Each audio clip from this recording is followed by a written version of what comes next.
Before we jump into today's video, I want to make sure you guys are aware that this is not really a Prydwen tier list review, which normally I guess that kind of happens, but today it's not really the case.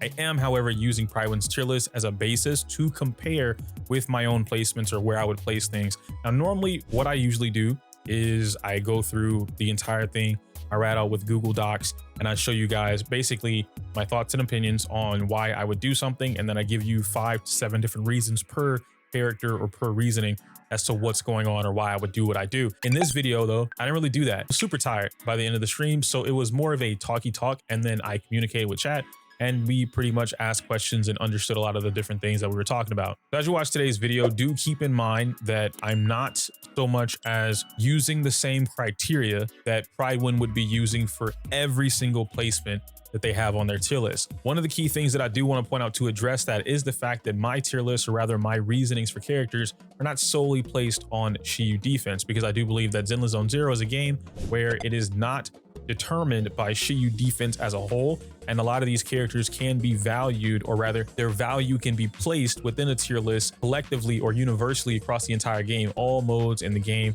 or all in-game modes in the game, if you will. Now go get some tea or take a long car ride and enjoy the hour of yap that is, this isn't a podcast.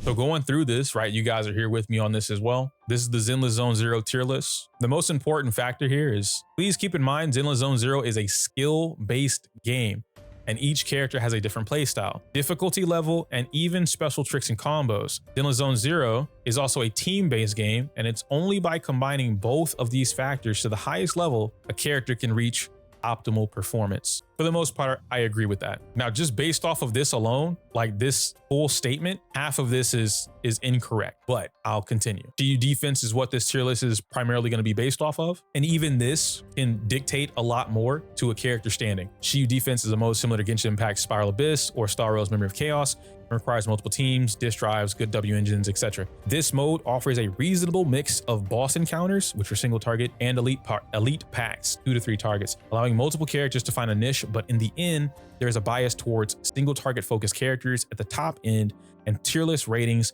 will reflect that. This isn't entirely true. If we're specifically talking about like the one boss fight or the one boss in that one floor, maybe, but I don't think this alienates any of the other characters, because some characters like Yanagi excel at both. Yanagi is not, she does not differentiate, or what's the word? My hands are bisexual. I don't blank. Discriminate. Yanagi does not discriminate against single target, double target, or mobs. If it's in the way, she's gonna blow it up. It's getting shredded. It's gonna get electrocuted. So some characters don't care, and that is what puts them a step above the rest. Now we have skill ceilings. As an action combat game, Zenless offers many combat options to players, some of which are not easily executed, but boost certain characters' power substantially. The switch cancel is an example of such a technique. I taught them that, allowing you to switch out a character mid-attack to a new character while still fully executing the move you interrupted, essentially allowing you to attack with 2 characters at once. Such techniques won't be for everyone, but a tier list must assess characters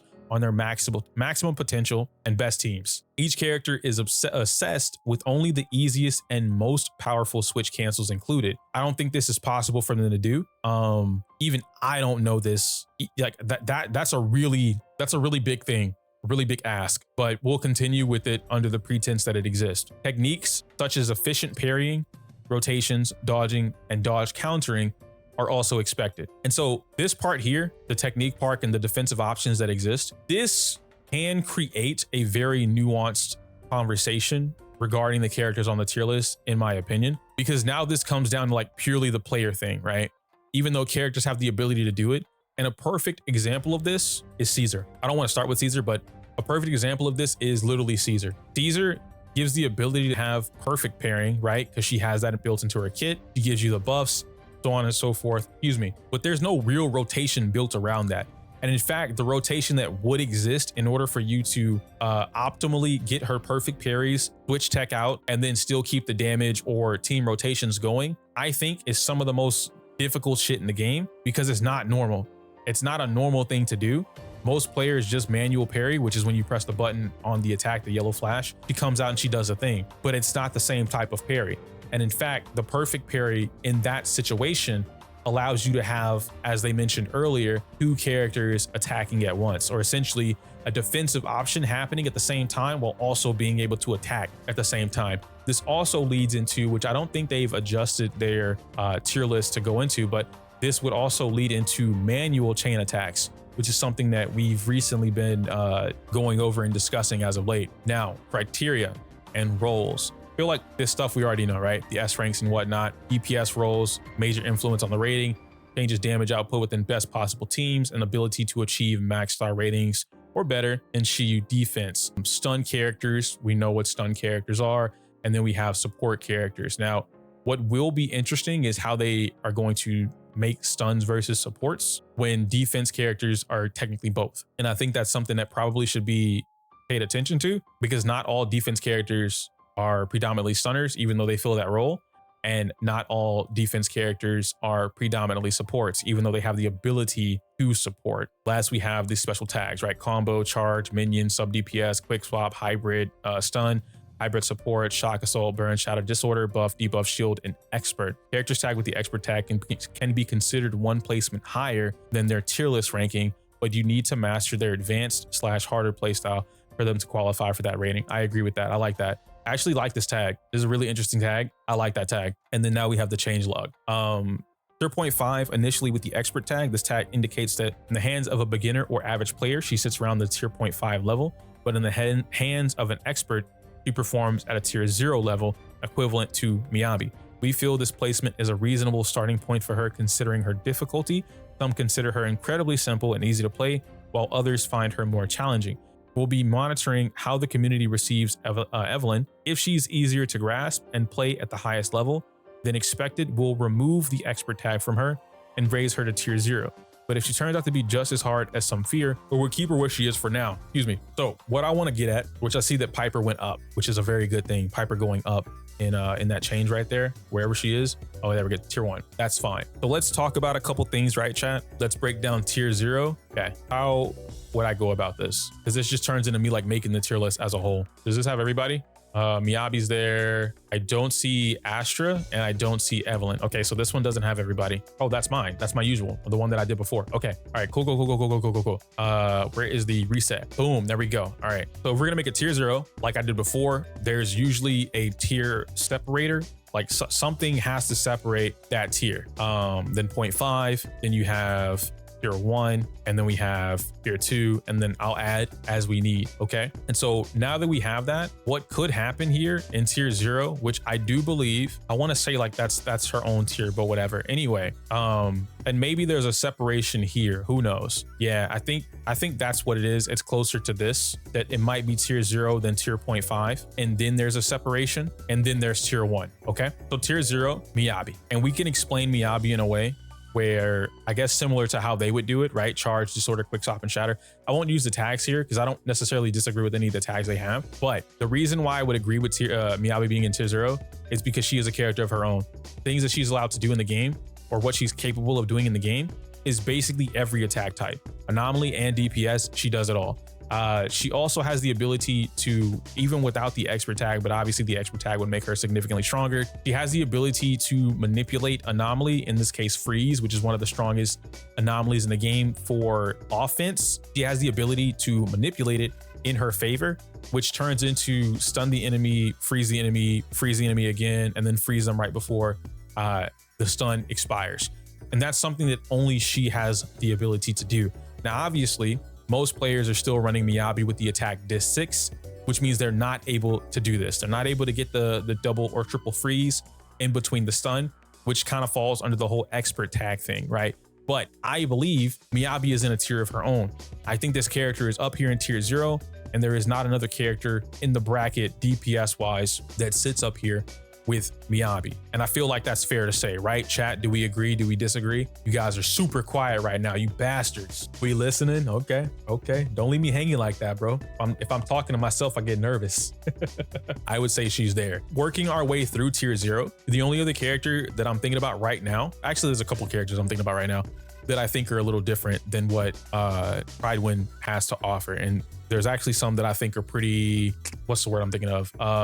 Alarming, if you will. That's not the word I'm thinking of, but that's the only thing I can think of at this moment in time. So here's Zero. Where's she at? Astra. Obvious. I really shouldn't have to explain Astra. I do believe Astra is tier 0. I agree with the placement here as well. And actually, I think, can I double down on this one real quick? I think I can actually just set it up so that it's double, boom, bop. There we go. Okay, so Astra, I agree, being in tier 0. I think this character, as I mentioned in a lot of previous videos, she just up there.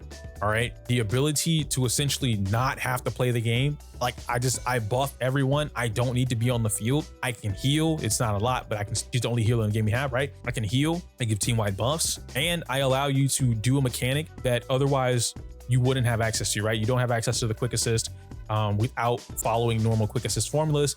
He just gives it to you. The chain attacks outside of being stunned, that's a huge thing, especially for a character like Evelyn, right? And even, you know, other characters like Yanagi or Haramasa, a lot for Haramasa, and then Ellen. So it works in her favor. Now, where I don't agree would be Caesar. I do not believe Caesar is a tier 0 character. I know that might sound crazy. The only reason I think Caesar is in tier 0 is because she gives you buffs and she gives you a shield that was impenetrable. Now that is no longer the case, but at the time it was impenetrable. I think Caesar is placed in tier 0 in everyone else's tier list because it gives the player, i.e. the free-to-play player or just the average player, I will say that, it gives the average player the ability to fuck up and not have to worry about the mistake they made, right?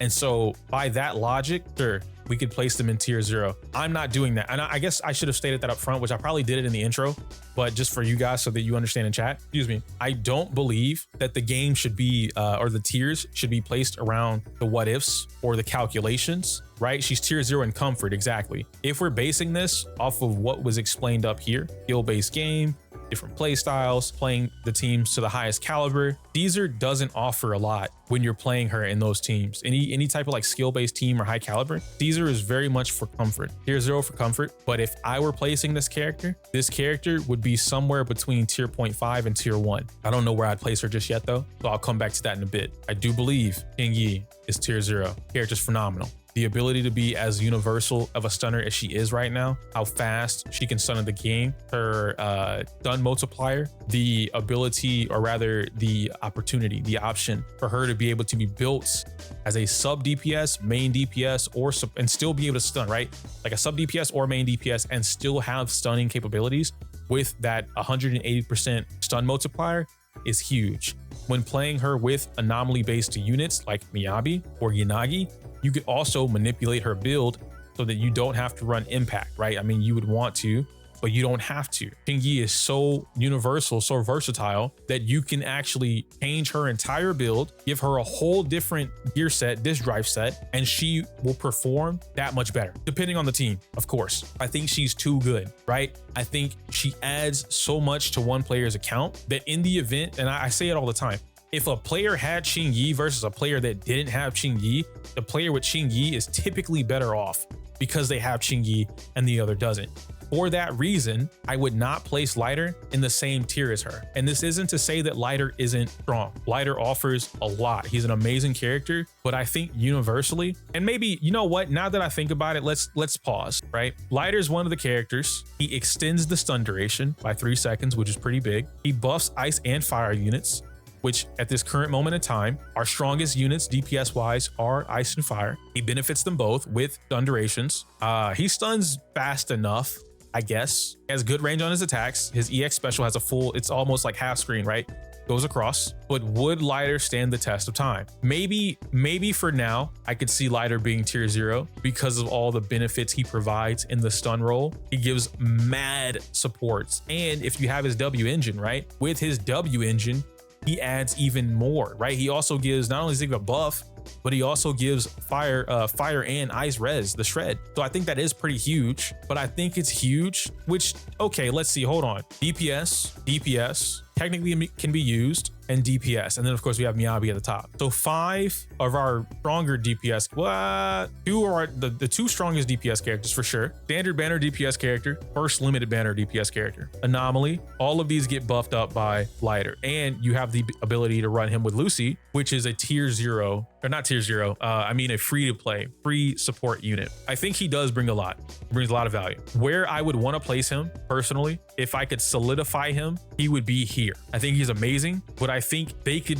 like in Chingy's case, I don't think they could release, like for instance, Trigger, right? Trigger's gonna come out. Trigger doesn't replace Chingy. They perform the same role, which is stunning, but they do it so differently and they provide so much to any given team they're on that these are basically 2 different types of electric stunners. But if another stunner came out that just happened to extend the duration or amplify the stun multiplier, and let's say they were for electric and ether, right? They gave the same buffs he gave but for electric and ether, I think it'd be on the same caliber. So I want to say that that would be a 0.5 thing, right? Over the course of time, I'm sure, but maybe for now it's interchangeable. He could go tier 0, he could go tier 1 or tier 0.5, right? Until someone else comes out here, exactly, burnout. Until someone else comes out, I could see him being up here. What are the tier list criteria? So Prydwen's criteria, we already went over that, which is like up here and whatnot and their stuff, which they base their things off of skill-based gameplay, you know, high execution, or being able to execute like optimal play, things like that, best teams, best rotations, stuff like that, which I don't believe they have complete access to. I don't think anyone has complete access to the best rotations, the best combos, you know, the most optimal things, blah, blah, blah, blah, blah, blah, blah. Because I won't say it doesn't exist. It's not as easily accessible for everyone to just know it, right? Even if we looked at Evelyn, Evelyn was someone that during leak territory, I think 4 or 5, right? Like her chain attack combos, they weren't up there. During CE server, the max we were getting, or rather the max that was being shown off, was like 5 or 6. Maybe 7, and then a week after she released, people are pulling off 7 chain attack combos, 8 chain attack combos, and they're pushing for 9, right? So it's like there's no way by the time they make these calculations, which is usually before the character releases, that they have the most optimal combos, rotations, and information available. Which is why I'm saying, like, it's not a knock to them. I don't think anyone has that information available to them, because it takes a long time to get that. But my criteria on top of what's being there is I'm just being more strict about what happens in game. It's less about the calculations and more about how these characters play. How do they respond to the game? How do they interact with the enemies and the other teammates in the game, and what's happening?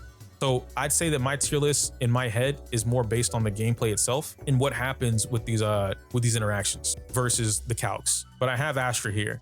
Now, a character that I do believe, or at one point I believed, is tier 0, and I would argue, I think I'd still argue this. I'm not even gonna hold you. I would argue Seth is still tier 0. I do believe Seth is a tier 0 character, but I'm willing to put him in 0.5. The reason I'm willing to put him in 0.5, and here's the thing, right? If I put Seth in 0.5, Lighter also has to come to 0.5. That sounds crazy, I know. Hear me out. Hear me out. All right. We're talking about skill play. We're talking about knowing your combos, team rotations, execution, right? Everything that would make you a high level player. The one thing that Seth has going against him is that the majority of players don't want to play Seth. They treat him like a Caesar. He's supposed to come out, do his shield, and, you know, do whatever. But Seth has, I have a video on it, you know, Seth has like quick charge into his kit. So people think that you have to sit there and hold his EX skill for 5 or 45 seconds, whatever it is, and then let it go, right? But that also has switch tech built into it. There's switch cancel manipulations that you can do, or I guess like certain switch cancels, I want to say manipulation, certain switch cancels you can do so that you still get your attack off with the main DPS or the support character. Seth comes out and you're able to get the quick charge, shoots it off, and he's able to fully interrupt the enemy, which that is why that EX special is so important. Not only does it fully charge up your hold attack, your you know, the basic hold attack that gives you the shield going into the reverse quick assist, but it also fully interrupts everything in the game. The only thing that it doesn't interrupt at this current point in time in the game is like when an enemy is clearly in like their big giga mode and they can't be interrupted, like you took too long to do it, which would be something like, I was gonna call him Briar. You know what I'm talking about, the big dude with the sword, the one arm, right? Him, you can't interrupt that once he gets into that mode because it's there. But there is such a lack of understanding or a lack of importance on that key thing. The ability to stop my opponent or my enemy from taking action in an action-based game. That is so fucking huge, right? That it should be way more important. There should be so much more emphasis on any character being able to do that. Seth, not only being able to do that in his own base kit, but if you have him 6, it turns him into, just like Ching Yi, the ability to have a DPS option, sub DPS or whatever, right? You also get the ability to run impact on your Dis 6, anomaly mastery on Dis 6 for your anomaly based teams, because he is anomaly. He is one of, if not the best defensive support for anomaly characters. It's huge, right? Miyabi loves Seth. Yanagi loves Seth. Jane loves Seth. Bernice loves Seth. Hyper loves Seth. Grace loves Seth. The strongest team or DPS type in the game, excuse me, which is anomaly right now, they all love Seth. You could absolutely make the argument that if you're talking about the high level play, you know, most optimal, you know, your team rotations and combos right now, from what I've been able to do myself as well as see, Seth is one of the only characters in a game that can be put on a team that is able to fully stunlock any enemy in the game. And that means the enemy never, the moment you start the rotation and you perfect it, the enemy never takes their turn. And we've done this on stream. It was a couple months ago. We did this in, if I'm not mistaken, it was Deadly Assault, right? But we were able to completely stun lock Dead Butcher so that he, or not my bad, not whatever, the sword guy, right? Briar or whatever his name is. We were able to completely stun lock him so that he did not go into his second mode, which naturally will happen in Deadly Assault if you know, allow it, because the game is programmed to do so. But if you stun lock him, he's just stuck. And it's not that he can't physically move, it's that you are stopping him from taking the next action as it's like hitting him on recovery. Right? In a fighting game, if you guys are familiar with fighting games, my guy is being stun locked. Every time he recovers from block or getting hit, he's immediately getting hit again. So he can't do anything. Seth is an amazing working character. I'm telling you, I'm not even like the best Seth player at all. Like, that's Nyx. But this character's fucking cracked. They gave him a charge blade and they made him a monster. I put Seth in tier 0 every single time. Every single time I put this character in tier 0, right? Because he's giving you all the buffs. Not all of them, obviously, but he's giving you important buffs, just like Lighter would do, just like Caesar, where's she at? Just like Caesar would do, you know what I mean? Just like Ben could do, more than what Ambi can do, more than what Lycan's doing, more than what Coleda's doing. And you're not getting the crazy days, right? That's probably the one downfall where I'm like, okay, you could argue that he could be in 0.5 because he's not stunning as fast as some of these other characters. But the key thing about him being anomaly based is that anomaly doesn't give a fuck about stun. And what makes it worse is now with the new disorder changes and the ult changes, disorder is a set amount of days. Every time you trigger disorder, a set amount of days is built up. And so when you have characters, Yanagi or Bernice, and even Grace to an extent, right? Characters that are able to build up their own anomaly very fast, and you give them Seth, not only is he building a good amount of days, not only is he building up electric anomaly, and he's stun locking the enemy. The other characters are also triggering disorder. They are building up days because disorder is happening.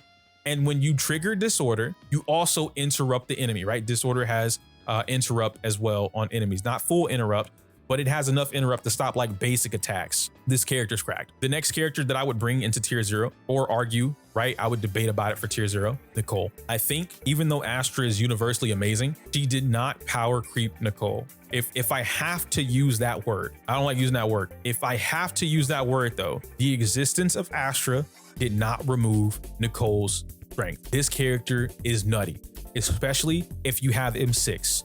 When we're talking about optimized rotations, when we're talking about the new ultimate, the decibel changes, and Nicole having the ability to literally go skill, ult, skill, the entire rotation happens. I got enough energy to do skill again, skill, pop ether, pop the ether anomaly or whatever it is, gain more energy, and by the time the next rotation starts, oh, they're stunned again.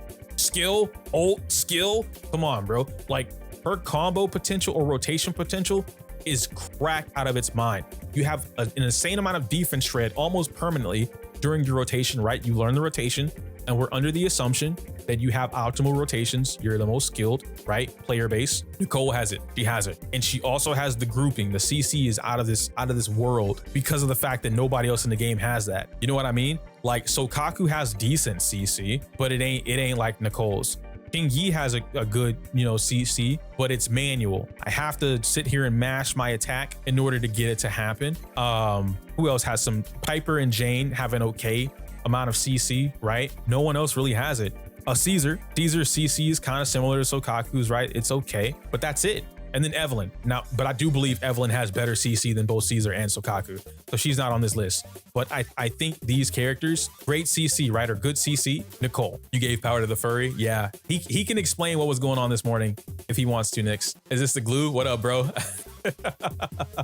But yeah, he can explain it. But in my opinion, and that's why I say I disagree with like these placements on the tier list over here, I would have Nicole and Seth in tier 0. But if there were like a single argument that needed to be had about like these two not being on the same caliber as these three up here, mind you, these are separate tiers, right? Miyabi is in a tier of her own for DPS. Astra and Nicole are in a tier of their own for support. And then Chingy and Seth would be in a tier of their own for stun. But like I said, Seth is a defense character, so he offers both stun and supportive capabilities.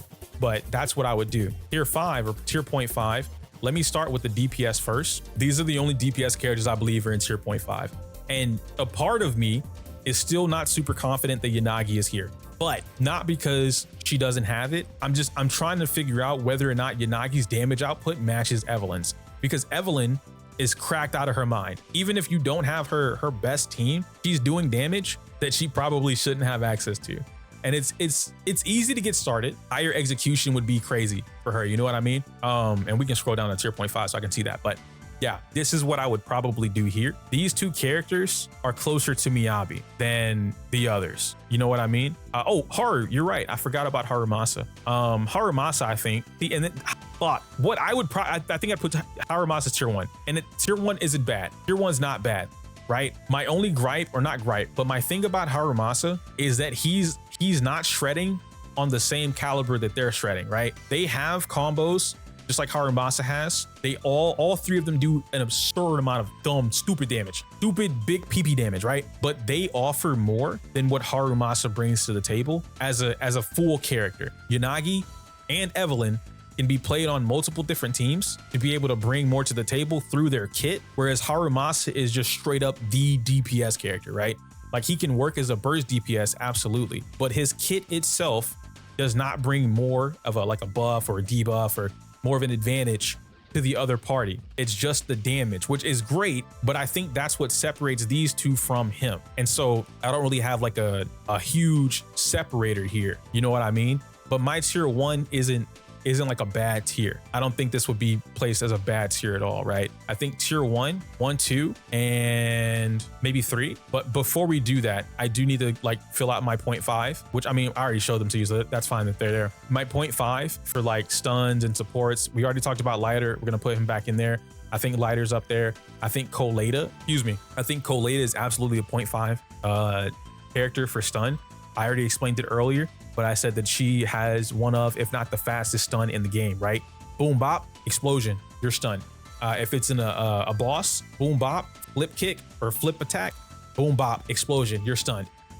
So it works, right? If it takes you 2 to stun the elite, double it. That's how much it takes you to stun the boss. And with Evelyn, right? Evelyn is now on play in the field. She buffs chain attack damage when they're stunned. So she doesn't give you the stun multiplier, but she does buff the chain attack damage, which, you know, happens from whenever you're doing the stun anyway. And this works out in anybody's favor, but we obviously abuse it with Evelyn. So I'm on board with that one for sure. And as far as supports go, we kind of already talked about the supports in a way, but Caesar, cannot forget Caesar. I think Caesar, even though hit wise, like what she does on the field, Caesar is a tier 1 character. But I no matter what I'm thinking, I can't ignore the shield and the buffs, right? I can't ignore it. It's too good to put her down here, but it's not good enough, her kit, to put her up here because she doesn't do anything on the field, right? Especially the way that players play her. So I'd have to leave her in 0.5. And I feel like that would be everything for 0.5 tier list, or for 0.5 is where I would put these characters. Tier 1, we already talked about with Harumasa, we talked about with Bernice. and Zhu Yuan.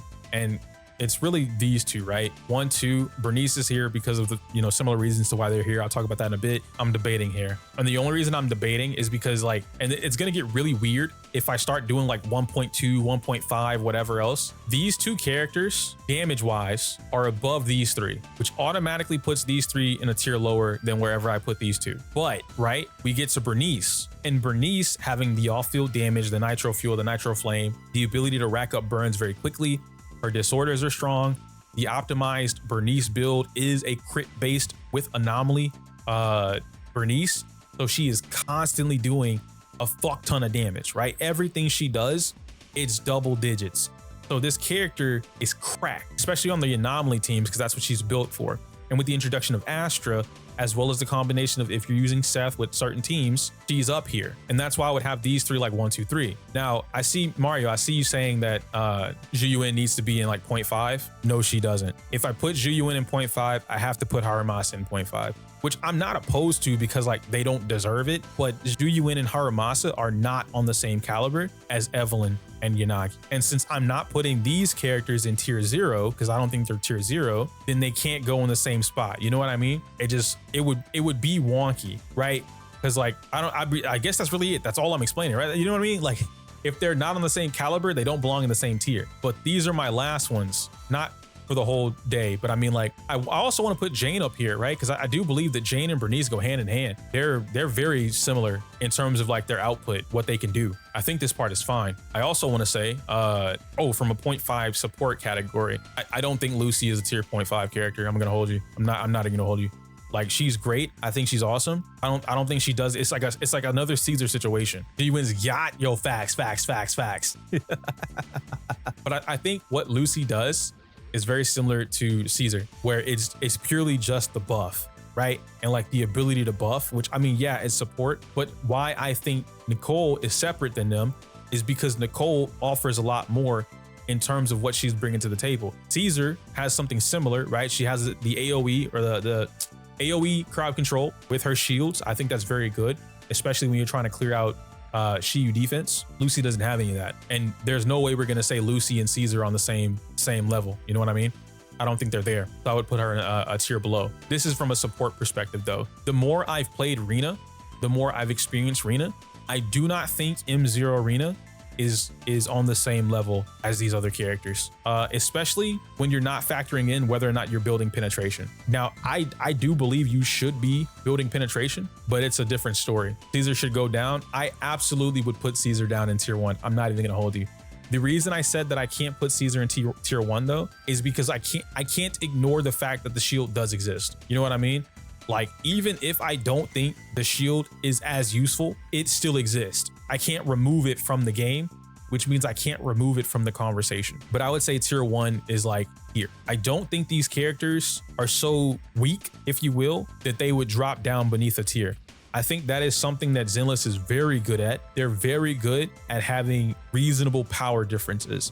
It's a little bit more balanced. The power isn't as large of a jump. You know what I mean? Like going from 0.5 to 1, that's a pretty big jump. That's why I have this separation right here. But I could easily see Jane would be tier 1.5, yeah?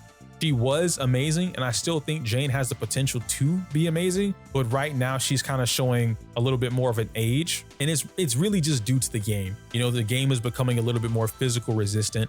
Maybe whenever Pulcher gets here, we can see Jane jump back up, but as of right now, I don't see her doing or outputting the same clear times and damage that these two are able to do at this current moment in time. And the same goes for Ellen. Ellen and Soldier on the same tier for me, so that's an easy pick. I think these 3 characters, and Piper, 1, 2, 3, 4. As a DPS, I do believe that these 4 characters are all on the same tier. I think Jane, even though Jane is better than Piper, I think from an ease of use and a player-based level, having a Piper but not having a Jane, you're probably still gonna get some similar clears. You might get a faster clear with Jane, depending on your teams and execution, but you don't have to go out of your way to do that compared to just having the Piper if you've already invested into it, you know? Yeah, it's just right now, the game is not favorable towards Jane specifically, but overall physical. Soldier 11, because it's fire related, right? Soldier 11 is just like here.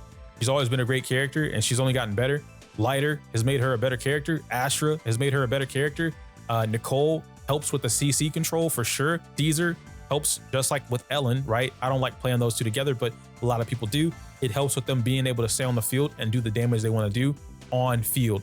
Very good, very solid, easy stuff to deal with. We have to add another chillist. What did I just do? Oh, block. There we go. Make this like a dark green or something. I don't know. And then this color will be bright green. Sure. Cool beans. Okay. And now we can jump into like a tier 2. But I didn't do stuns and supports. Tier 1, that's where I would place Lycan, right? As a stun character, Lycan would go into the tier 1 category. For sure. I would also place Sokaku. I think Sokaku is over here in tier 1 as well. Understanding more about Sokaku allowed me to place her in tier 1. In what world is Seth in the same tier as Nicole and Asher? I've already explained it, but Gib, you are the biggest, you're not the biggest, but you're super anti-learn Seth. You're absolutely anti-learn Seth. I've seen you, brother. You learn Seth, or just go back and listen to what I said about it. Go back and listen to why, or if chat wants to, if they were listening, paying attention, they could repeat it. You'll see why I said Seth is basically a tier 0 character, man. Arguably 0.5, but if I'm placing him, I'm putting that boy in tier 0. I'll learn you. Oh shit. Tier 1.5. 1.5 I think is probably where I would place Rena, maybe. And again, this is M0 Rena. I really want to put her in tier 2, you know? And it's just from a gameplay perspective. Rena to me feels like a worse version of Astra. Where Astra, I'm not forced to be on the field, but I have the opportunity, the option to go on the field and do something. In Rena's case, Rena, I have to bring on the field every couple of seconds. And even with optimizing your rotations, even with optimizing those rotations, it's still pretty big. With the Zhu Yuan and Haru placement, would you say that they are inherently tier 1 or that they are only tier 1 because the current in-game caters to anomaly playstyles rather than standard crit stun? From tier 1? Well, I mean, Evelyn is crit, right? And then Miyabi is also crit. The reason that I have them in tier 1 is because they are, in my opinion, they're not on the same level as Evelyn, Miyabi, Yanagi. DPS wise, right? Yeah. The supports are a different story, but from the case of like a DPS, I don't believe that these two are on the same as these 3 up here, or these 2, and then this one at the very top being Miyabi. You know what I mean? And it's because they can do whatever the fuck they want. Zhu Yuan has to play Zhu Yuan's game, which is burst DPS. Haramasa has to play his game, which is burst DPS. Yanagi can do literally whatever the fuck she wants. Crit, anomaly, I can play burst, I can play mid, I can play point, I can change my builds, I can run 3 to 4 different builds if I wanted to. Evelyn, same thing. I can play burst, which is the chain attack shit, which she doesn't care. I can stay on the field for 40 years. I'm still gonna kill it. I can play anomaly, which she doesn't need to, but because of the way she attacks, she can build it up very quickly, which means she can work with Evelyn, or not Evelyn, Miyabi just as well. We don't have to talk about Miyabi. She's in a tier of her own. Originally, it was Miyabi was in a tier of her own. There was a gap, and then it was tier 0.5. Right? But now I do believe Evelyn is closer to that gap with Miyabi than a lot of the other DPS characters in the game, which is why that gap doesn't exist anymore. Tier 2, I'd probably slap everybody else in tier 2. I don't think these characters are so bad. Like if we look down here, right, you have tier 1, you have 0.5, like Haramasa for Prydwen, right? If we compare Haramasa being lower than Ellen, nah, right? It would be up here. Can I join call? I might let you take over. I'm tired and hungry. I've been here for 5 hours. Longer than I planned on doing anyway, but I don't mind. But let me finish it up first, and then we'll go over like I would love to hear like some thoughts on what you got going on, and then we'll add it into the mix. Or if better, let me finish this because it's already a longer video, and then maybe we can discuss it, right? And then that could be something that we share as far as like a video goes. I think that'd be pretty cool too. If we compare it for just a moment, because like I said, everybody else kind of goes into tier 2. Well, some characters would absolutely go into a tier 3. Pick me up too. Okay, I got you. But it won't be a longer video per se, but it will be a conversation. So some characters can go in tier 3. I think Billy, unfortunately, is just tier 3. It's hard, right? It's very hard for him.